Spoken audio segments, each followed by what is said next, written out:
Here we have a cicada. Just climbed out his shell. Look at those beautiful wings. I know they be underground for a long time. It may be like 7 years, and they finally come out to mate.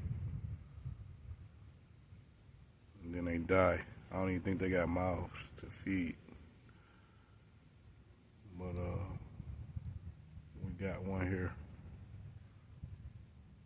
a cicada. They also make a rattlesnake noise in the tree. You probably hear it all the time. But right now he's drying out his wings, so he can be ready to find a mate for the morning. Mass TV.